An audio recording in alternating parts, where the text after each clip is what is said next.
Over to you. Thank you so much. Thank you मित्रा, thank you so much. काय वातावरण, मी पहिल्या रांगेत बसलो होतो त्यामुळे ही एनर्जी मला अक्षरशः पुढं बसून जाणवत होती. सगळ्यांना मनापासून आभार. सचिन, पुण्यात खूप वर्षानंतर तू आलेला आहेस आणि त्याचा उत्साह आणि आनंद हा आम्हाला सगळ्यांना पूर्णपणे जाणवतो आहे. मुलाखत ही टिपिकल क्रिकेटची घ्यायला नको असं माझं मत आहे. कारण काल BCCIचा भव्य सोहळा झालेला आहे आणि ज्याच्यात सचिनला लाईफटाईम अचिव्हमेंट अवॉर्ड कालच दिलं गेलेलं आहे. क्रिकेटविषयी तू भरपूर बोललेला आहेस. मला जरा वेगळ्या मुद्द्यांवरती आज बोट ठेवायचं आहे. हा चितळे परिवार आहे, ही आमची एक फॅमिली आहे. एकत्र कुटुंब पद्धती, फॅमिली, आपलं कुटुंब ह्याचं महत्त्व तुलासुद्धा खूप जाणवलं असेल ना? नमस्कार.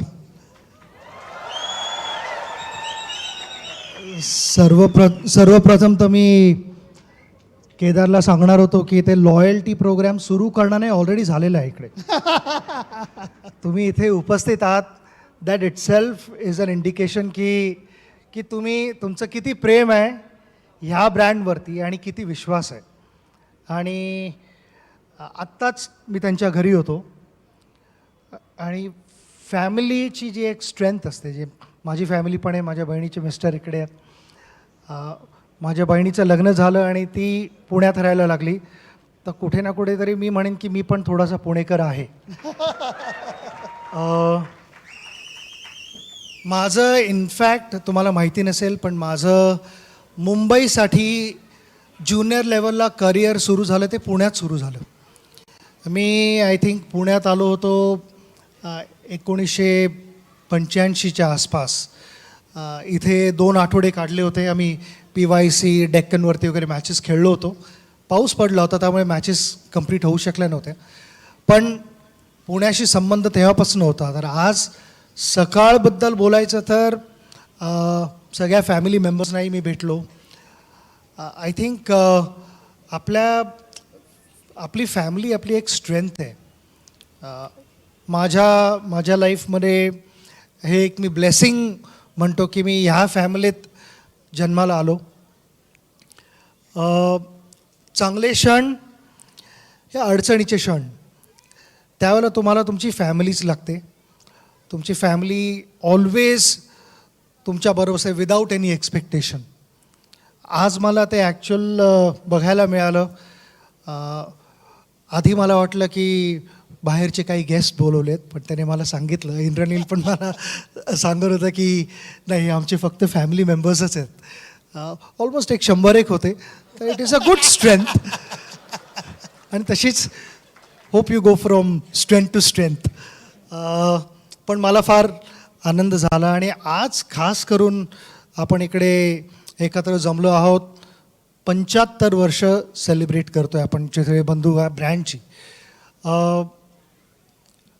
मला वाटतं जे आत्तापर्यंत आपण भरपूर वेळा ग्रांटेड धरत आलो आहे की ना, त्यांची बाकरवडी म्हणजे अशीच टेस्ट करणार, बर्फी, पेढा वगैरे, पण ते असं ऑटोमॅटिकली होत नाही.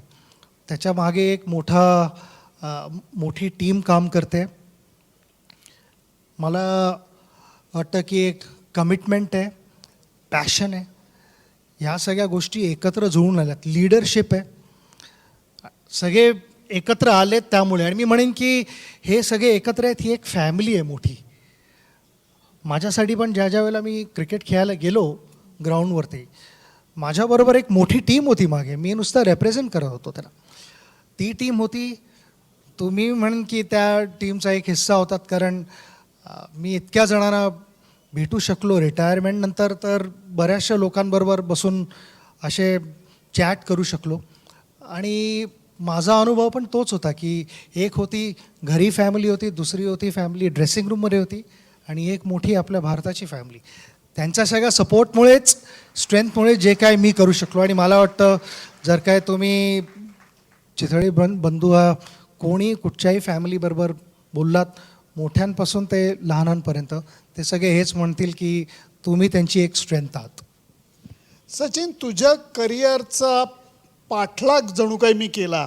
पत्रकार म्हणून तुझी असंख्य शतकं, तुझं यश अपयश हे मी मैदानावरती पत्रकार म्हणून अनुभवलेलं आहे.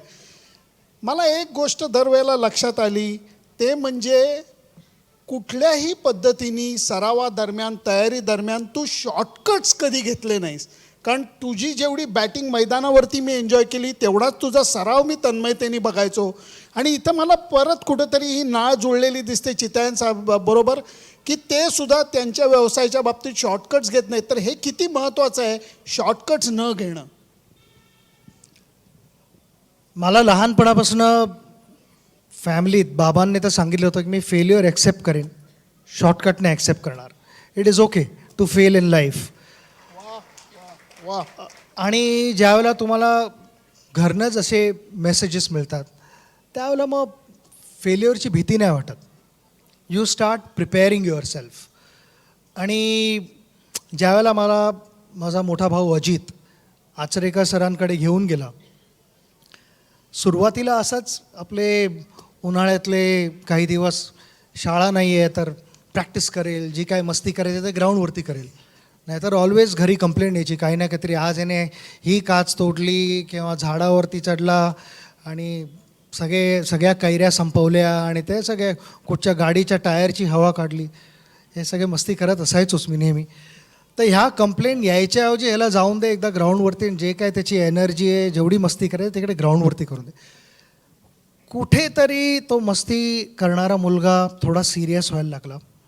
त्याला एक डिरेक्शन मिळाली लाईफमध्ये. आपण म्हणतो की चॅनलायझिंग युअर एनर्जी. तर तशी मी माझी एनर्जी चॅनलाइज करायला लागलो, थोडा फोकस करायला लागलो क्रिकेटवरती. आणि ठरवलं की क्रिकेट खेळायचं मला सिरियसली. टी व्हीवरती बघितलं होतं 83मध्ये आपण वर्ल्ड कप जिंकलो त्यावेळेला कुठेतरी वाटलेलं की आपण पण एकदा असा वर्ल्ड कप उचलायला पाहिजे.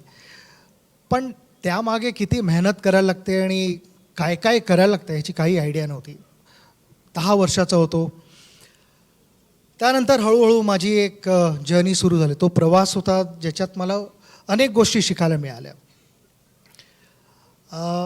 जो समर हॉलिडे जिथे नुसतं असंच आपण म्हणतो की थोडा टाईमपास करायला गेलो होतो, ते पर्पजफुल समर हॉलिडेज व्हायला लागले.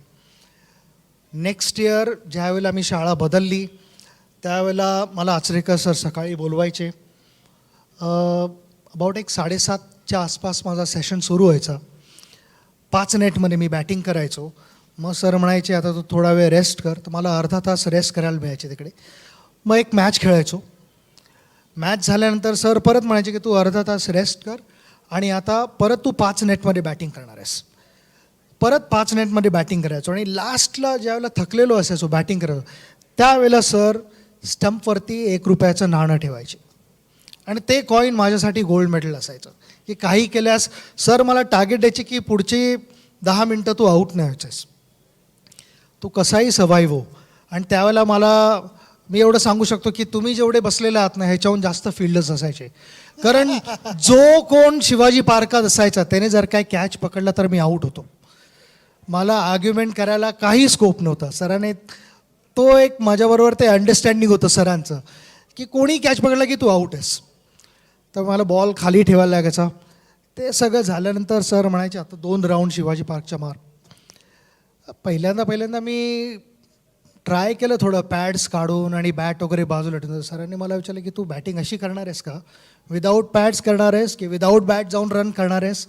तुला जर काय बॅटिंग करायची असेल तर तुझ्या हातात बॅट असायला पाहिजे, पॅड्स असायला पाहिजेत पायात आणि फुल क्रिकेट गिअरमध्ये तू धावायला पाहिजेस तिकडे. तर तो तिकडे लहानपणापासून आपण म्हणतो ना की मेंटल टफनेस तिकडे मेंटल टफनेसचा बर्थ झाला मी म्हणेन. आणि ज्यावेळेला तुम्ही मेंटली टफ असता त्यावेळेला बऱ्याच वेळेला बॉडीच्या काही वेळेला इनकेपेबिलिटीज असतात. पण मेंटली जर काय तुम्ही बॅटल हरला नाहीत तर बॉडी ऑल्सो स्टार्ट्स कोऑपरेटिंग. आणि ते ट्रेनिंग त्यावेळेला मिळालं. तर मी म्हणेन की ते शॉर्टकट न घेणं हे आचरेकर सरांनी शिकवलं. वा वा. सचिन, कुठलंही क्षेत्र असू देत, मला वाटतं to adapt, to innovate, to evolve या गोष्टी करायला लागतात. मग तो गायक असू देत, तो नोकरी करणारा असू देत, तो व्यवसाय करणारा असू देत किंवा खेळाडू असू देत किंवा बिझनेस असू देत, हे सुद्धा करत राहणं हे गरजेचं आहे, हे आम्हाला वाटतं. तसं खेळाडूला सुद्धा वाटतं का? सर्वप्रथम मला वाटतं इव्हॉल्व्ह व्हायच्या आधी काही स्टेप्स असतात ज्या मला वाटतात की फार इम्पॉर्टंट आहेत. पहिल्यांदा तर ॲक्सेप्टेबिलिटी असते, त्यानंतर अडॅप्टेबिलिटी येते. पण पहिल्यांदा जर काय तुम्ही ॲक्सेप्टच नाही केलं तर you will never be able to adapt. आणि आपण म्हणतो की इव्हॉल्व्ह होतो आहे, तर ते एव्होल्युशन होत नाही, की तुम्ही तिथेच राहता. आपण म्हणतो की स्टॅग्नेटेड आहे, हा काही होत नाही ह्याच्या पुढे. तर त्याच्यासाठी मला वाटतं ॲक्सेप्टन्स इज इम्पॉर्टंट. आणि जर काय कुठच्याही प्रोफेशनमध्ये आपल्याला जर काय प्रगती करायचं असेल तर त्या प्रगतीच्या त्या एका जर्नीमध्ये ॲक्सेप्टन्स बिकम्स अ फाउंडेशन. तिकडनं तुमचा माइंडसेट चेंज होतो. आणि त्यानंतर एकदा माइंडसेट फ्लेक्सिबल असेल आणि तुमची तयारी असेल अडॅप्टेबिलिटीची, तर मग त्याच्यावरती त्या फाउंडेशनवरती तुम्हाला जे काही बांधायचं आहे तुम्ही बांधू शकता. पण आणि ते माझ्या आयुष्यात पण ऑब्व्हियसली झालं. मी एक एक्झाम्पल देतो. आत्ताच माझ्या ऑस्ट्रेलियाच्या एका इनिंगबद्दल डिस्कशन झालं थोडंसं ब्रीफली. पण त्यावेळेला सिडनीला ज्यावेळेला मी कव्हर ड्राईव्ह मारला नव्हता, त्यावेळेला माझं डिस्कशन माझ्या भावाबरोबर हे होतं की टेक्निकल फ्लॉ नाही आहे. फ्लॉ जर काय कुठे आहे तर तो शॉट सिलेक्शनमध्ये फ्लॉ आहे. तर थोडं तिकडे आपण ॲडजस्ट केलं तर I don't think you need to worry. हे माझ्या भावाबरोबर माझं डिस्कशन होतं, अजितबरोबर.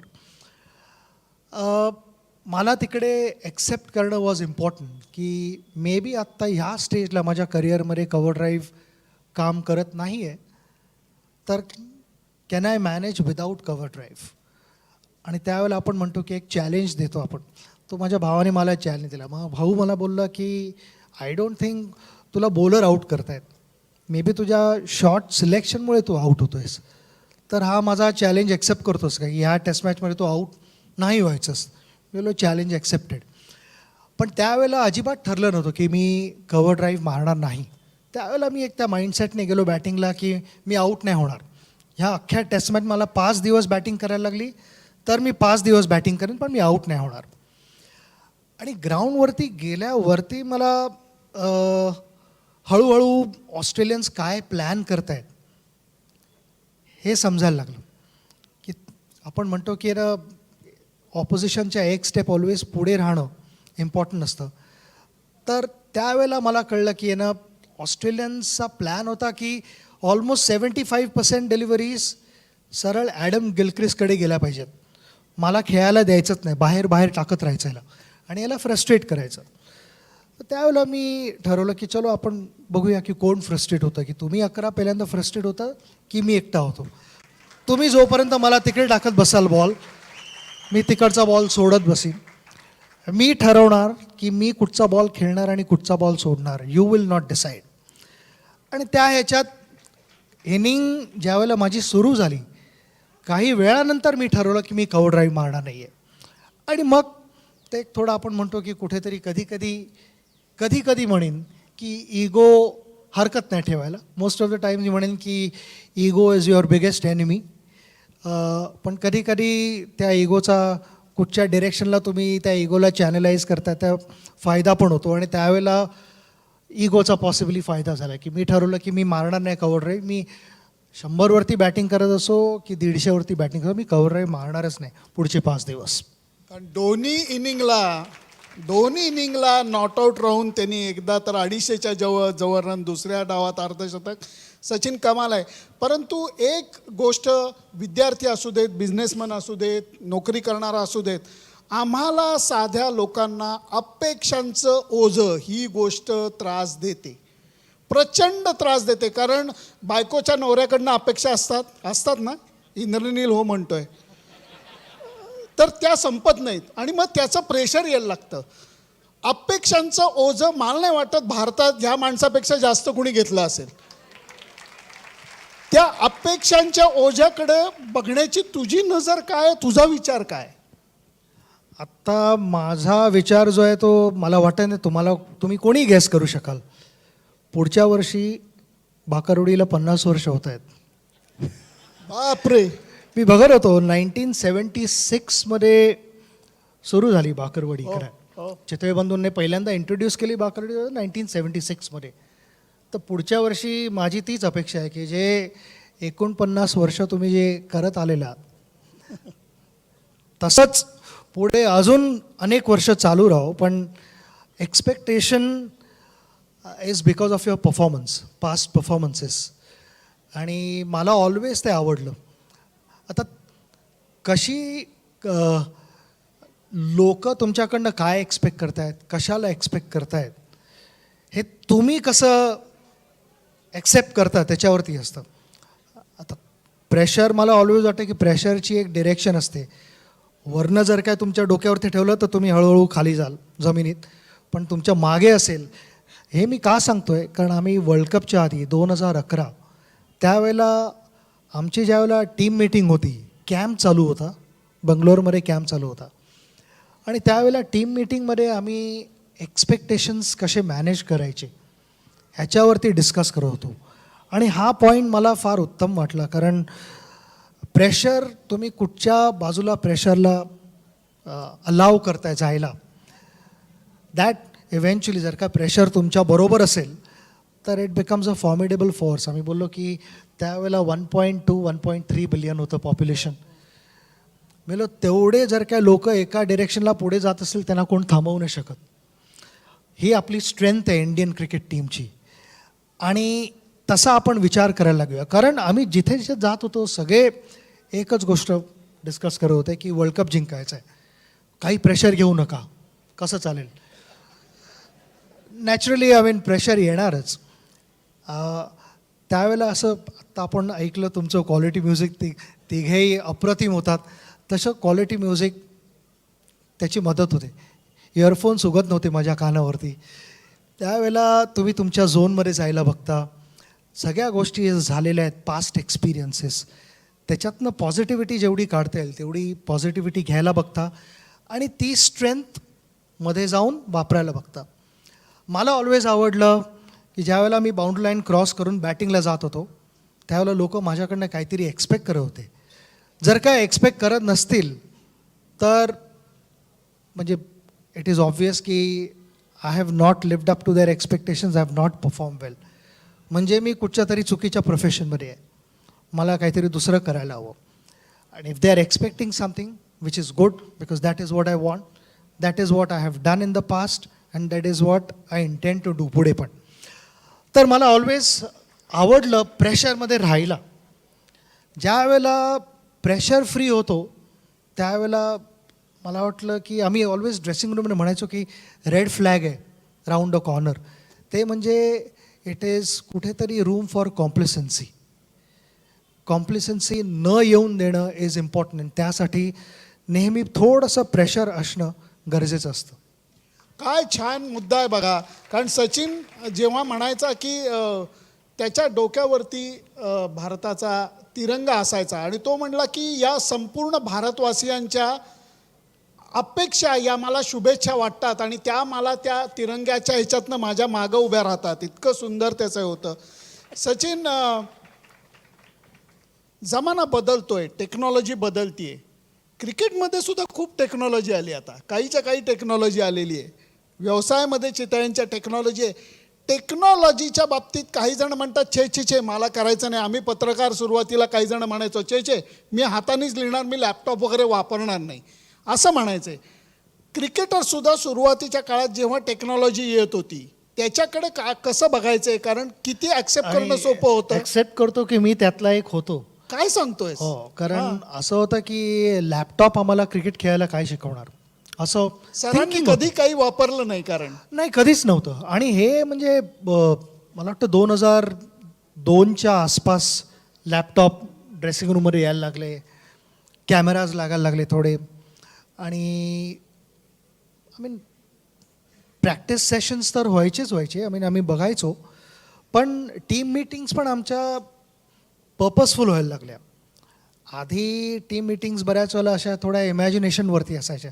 अरे तो बॉलर असा टाकतो, असा म्हणजे कसा, ते कोणालाच माहिती नव्हतं, कोणी बघू शकत नव्हतं, स्क्रीन वगैरे नव्हते. आता ड्रेसिंग रूममध्ये म्हणजे तुम्हाला जर काय ब्रेट लीने 2000मध्ये 42व्या ओव्हरला चौथा बॉल कसा टाकला, तर विदिन सेकंड्स तुम्हाला तो बॉल दिसू शकतो. तेवढं फुटेज आहे आता आमच्या ड्रेसिंग रूममध्ये. तर ते सगळं तुम्ही स्टडी करून यू गेट बेटर. त्याचा फायदा झाला, कारण तोपर्यंत अंदाज नव्हता की टेक्नॉलॉजी किती कॉन्ट्रीब्यूट करू शकते. पण त्यासाठी आम्हाला टेक्नॉलॉजीला ड्रेसिंग रूममध्ये वेलकम करायला लागलं. आधी दरवाजे उघडायला लागले आणि ओपन हार्टेडली इंटरॅक्ट करायला लागलं. ज्या वेळेला जे आमचे ॲनलिस्ट होते त्यांच्याबरोबर आम्ही बसून ॲनलाईज करायला लागलो, आणि नुसतं स्वतःचाच गेम नाही, पण ऑपोजिशनच्या काय स्ट्रेंथ्स होत्या आणि त्यांचे विकनेसेस काय होते ते सगळं प्रॉपर बघून आम्ही प्लॅन करायला लागलो. आणि आम्हाला वाटलं की आमच्या मीटिंग्सवर मोर एंगेजिंग, मोर प्रिसाईज. आणि ज्यावेळेला ड्रेसिंग रूममधनं मीटिंग करून आम्ही बाहेर निघायचो त्यावेळेला एक शुअरिटी होती की आपला प्लॅन ए हा आहे आणि प्लॅन बी असा असेल. तर त्या गोष्टी मला वाटतं एकदम चांगल्या प्रकारे डिफाईन व्हायला लागल्या बिकॉज ऑफ टेक्नॉलॉजी. कारण म्हणून टेक्नॉलॉजीचा अवेअर करून चालणारच नाही. आणि खास करून मला वाटतं की याला कित्येक वेळेला ज्या पद्धतीने काही अंपायर्सनी आऊट नसताना आऊट देऊन जी काही राखी बांधली त्यावेळेला कोण DRS होते ते पाहिजे अंपायर्स, होतं. मला प्लीज नाव सांगा ना जरा. सांगतात लोक, त्यावेळेला DRS पाहिजे होतं असं मला अगदी मनापासून वाटलं. सचिन एक महत्त्वाचा मुद्दा असा येतो की व्यवसाय असू देत, विद्यार्थी असू देत, किंवा सचिन तेंडुलकर असू देत, ज्यांनी 100 आंतरराष्ट्रीय शतकं केली आहेत.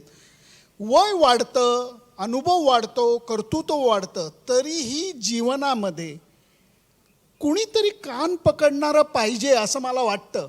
कारण तुला सांगतो की बऱ्याच वेळेला शाळेत तुम्ही असता, चांगला मित्र मिळाला, तुम्ही योग्य दिशेला जाता. व्यवसाय करता किंवा नोकरी करता, तुम्हाला चांगला मेंटर मिळाला, जो चांगल्याला चांगलं, वाईटाला वाईट तुम्हाला योग्य दिशा देतो, तुम्ही पुढे जाता. या गोष्टी खूप वेळा केल्यानंतर कदाचित तुम्ही शिष्य बनायला लायक होता आणि मग तुम्ही गुरुचा विचार करू शकता. सचिन, कान पकडणाऱ्या व्यक्तीची गरज ही तू स्वतः आम्हाला आत्ता अजित दादाबद्दल तू बोलत होतास, त्यावेळेला सुद्धा तू एवढं अचीव केलं होतंस. पण हे कान पकडणाऱ्या व्यक्तीचं महत्त्व जरा समजून सांगशील का? ही स्टोरी काय जास्त लांब नाही आहे, एकदम लहान स्टोरी आहे.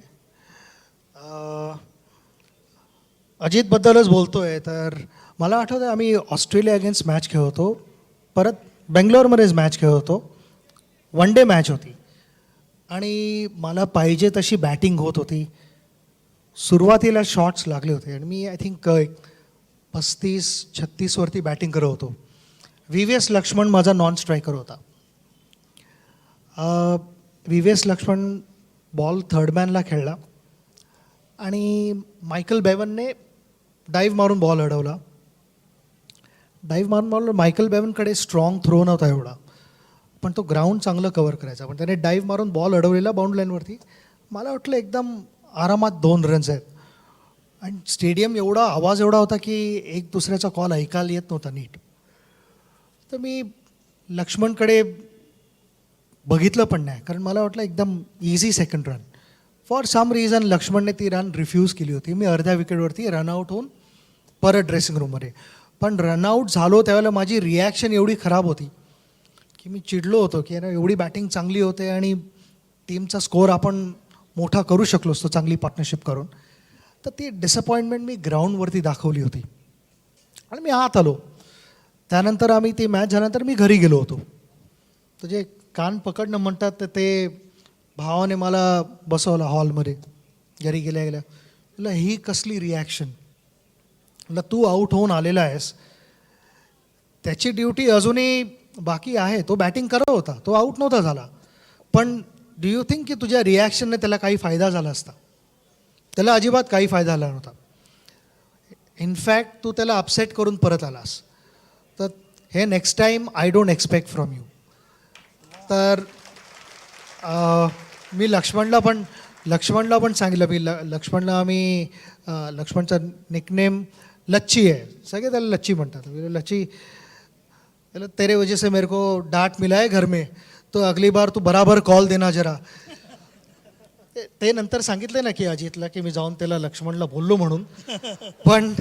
पण कोणतरी पाहिजे घरी who can always correct you, whether तो मोठा भाऊ असेल, बायको असेल, बहीण असेल, आई बाबा, काका काकू. आमची फॅमिली मोठी आहे.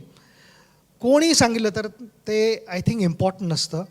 आणि तो एक्सपिरियन्स, जो त्यांचा अनुभव आहे, आणि अबाव ऑल झिरो एक्सपेक्टेशन्स ना, काही नाही. एकच एक्सपेक्टेशन की जे काही सांगतोय त्याचा एक चांगला रिझल्ट लागायला पाहिजे, ते एक्सपेक्टेशन असतं. तर ते समजून घेणं इम्पॉर्टंट असतं आणि एक्सेप्ट करणं इम्पॉर्टंट असतं. सचिन, खूप महत्त्वाचा मुद्दा. आत्ताचा जमाना असा आहे की स्टार्टअप्स आहेत, हे आहे, ते, लोक सतत व्हॅल्युएशनची गोष्ट करत असतात. मला ह्या शब्दामध्ये थोडीशी अशी फोड करावीशी वाटते.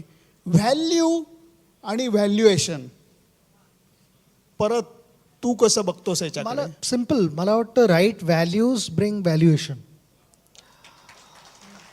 व्हॅल्यूज थिंक इम्पॉर्टंट होत्या, कारण मी बघत होतो माझ्या वडिलांना, मी लहान होतो एकदम, आणि अनेकदा डोक्यात विचारायचा की ना बाबांना काय गरज आहे ह्या गोष्टी करण्याची. मी लहान होतो त्यामुळे काही तेवढं एक्सपोजरच नव्हतं, तेवढी समज नव्हती. पोस्टमन आला, ते दिवस ईमेलचे नव्हते, ते दिवस पोस्टमनचे असायचे. पोस्टमन, आम्ही साहित्य सहवासमध्ये राहायचो, उशक्काल बिल्डिंगमध्ये, 4थ्या मजल्यावरती, लिफ्ट नव्हती. उन्हाळ्यात ज्या वेळेला पोस्टमन वरती यायचा किंवा वॉचमन वरती यायचा काही सांगायला, कधी कधी पोस्टमन तो ऑब्व्हियसली पत्र डिलिव्हर करायला यायचे, त्यांना ऑलवेज बाबा दरवाजा उघडून हॉलमध्ये बसवायचे, फॅन चालू करायचे आणि पाणी द्यायचे. माझा असा विचार असा की काय गरज आहे आत बोलवण्याची आणि हे सगळं. पण त्यावेळेला मला बाबाने समजावलं की नाही बघ, तू अजून लहान आहेस, तुला कळणार नाही, तुझ्याकडे ती एनर्जी आहे 4 मजले वर खाली 20 वेळा करण्याची, पण हा पोस्टमन तो त्याच्या फॅमिलीसाठी करतोय, तो अडचणीत आहे, आणि हा त्याचा एक सोर्स ऑफ इन्कम आहे, त्याच्याकडनं दुसरा सोर्स ऑफ इन्कम नाही आहे त्याच्याकडे काही. त्याला उन्हाळ्यात ही मेहनत करायला लागते, आपली पत्र तो आणून डिलिव्हर करतोय. असे अनेक घरात तो जाऊन पत्र डिलिव्हर करत असणार. नुसतं त्याला बसवून पाणी दिलं आपण किंवा चहा विचारला तर त्यात काही चुकीचं नाही आहे. आणि ह्या व्हॅल्यूज मी लहानपणी शिकलो. बऱ्याच वेळेला आईबाबांनी असं बाजूला बसवून समजावले नाहीत, सांगितले नाहीत, पण मी जे बघत होतो, आपण लहानपणी स्पंजसारखे असतो, सगळ्या गोष्टी ॲब्सॉर्ब करत असतो, सगळी इन्फॉर्मेशन ॲब्सॉर्ब करतो, आणि ते आईबाबांकडनं ॲब्सॉर्ब केलं गेलं, कारण माझ्यासमोर एवढी उत्कृष्ट एक्झाम्पल्स होती. त्यामुळे व्हॅल्यूजकडं लक्ष दिलं, व्हॅल्युएशन आपोआप होणार आहे, गरजच नाही त्याच्याकडे हे करायची. करेक्ट. सचिन, आजच्या या कार्यक्रमाबद्दल, इतके कार्यक्रम तू अटेंड करतोयस किंवा केलेले आहेस, काय म्हणशील आजच्या कार्यक्रमाबद्दल? कारण आम्ही थीम निवडली होती कृतज्ञता. कारण चितळ्यांनी असू देत, कलाकारांनी असू देत, आपापल्या गुरुचं स्मरण केलं, कृतज्ञता व्यक्त केली. तू कोणाच्या कृतज्ञ आहेस? तू कोणाच्या बाबतीत ते ग्रॅटिफिकेशन व्यक्त करू इच्छिस? माझी फॅमिली,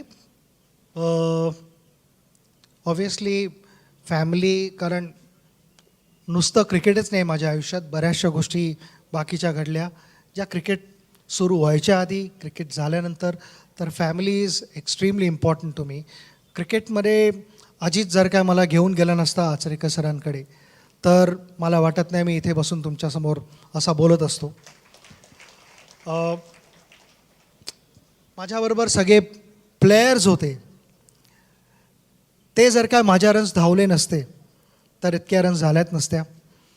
एवढे कोचेस ज्यांचा गायडन्स होता, तुमचा सपोर्ट, ह्या सगळ्या गोष्टी होत्याच. I mean without that impossible मी काल फंक्शनमध्ये पण तेच बोलले की मी एका फॉर्म्युला 1 गाडीसारखा होतो, की माझ्या भोवती भरपूर मोठी टीम होती एक, जी तेवढीच मेहनत करत होती. मग ते फॅमिली मेंबर्स होते, डॉक्टर्स, फिजिओज, मॅस्युअर्स, ग्राउंड्समन. मला ज्या वेळेला प्रॅक्टिस करायची असायची त्यावेळेला ते मला करेक्ट पिचेस द्यायचे. माझे मित्र जे ना मी केव्हाही सांगायचो की चला आपण प्रॅक्टिस चालू आहे, तर ते नेहमी तयार असायचे.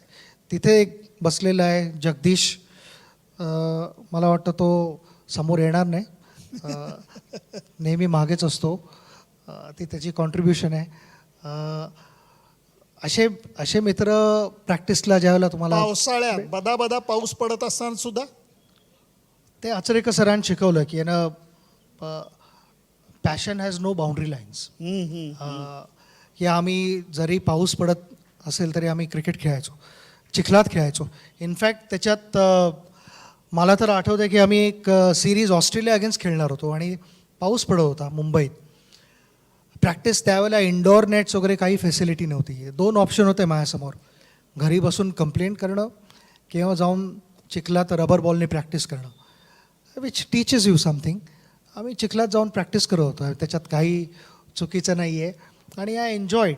तर ह्या सगळ्या गोष्टी जर का एकत्र आल्या तर मी म्हणू शकतो की एक मोठा टीमवर्क होता. जसा चितळे बंधूंचा एक परत सांगू इच्छितो की ज्या वेळेला तुमचं बाकरवडीचं एक तर लास्ट टाईम तुम्ही मला 5 किलोचं पाठवलेलं, मला माहिती आहे माझी ॲपिटाईट आहे चांगली, पण तेवढी नाही. मी नॉर्मली ज्यावेळेला ते पॅकेट उघडतो त्यावेळेला सिंगल्समध्ये खेळत नाही, बाउंड्रीज आणि सिक्सेस मारतो थोड्या. पण तुमचंही टीमवर्क तसंच आहे आणि असंच राहो ही आमची इच्छा आहे, कारण फार आनंद मिळतो सगळ्यांना. खूप दिवसांनी हा योग जमून आला आणि आपण सगळेजण त्याला उपस्थित राहिला.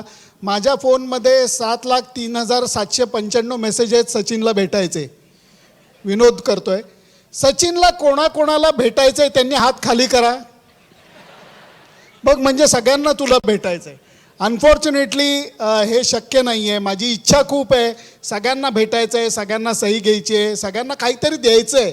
घ्यायचं आहे पेक्षाही द्यायचं आहे, ते करणं शक्य नाही आहे. मी सगळ्यांना एक नम्र विनंती करतो, सचिनला आपण काय देऊ शकतो असा विचार केला तर खरोखर देवानी त्याला सगळं दिलं आहे. क्रिकेट देव त्याच्यावरती प्रसन्न आहे, देवानी त्याला सगळं दिलेलं आहे.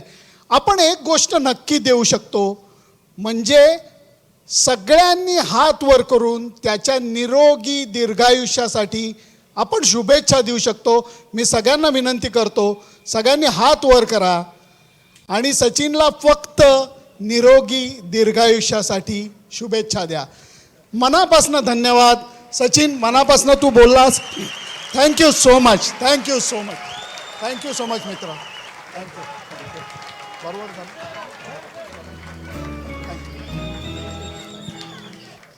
Sankarshan, over to you. Hello, thank you so much. तुमच्या दोघांचेही खूप मनापासून आभार. मी आता इंद्रनील सरांना विनंती करतो की त्यांनी आभार प्रदर्शनासाठी पटकन मंचावरती यावं आणि आजचा कार्यक्रम पूर्ण झाला असं जाहीर करावं.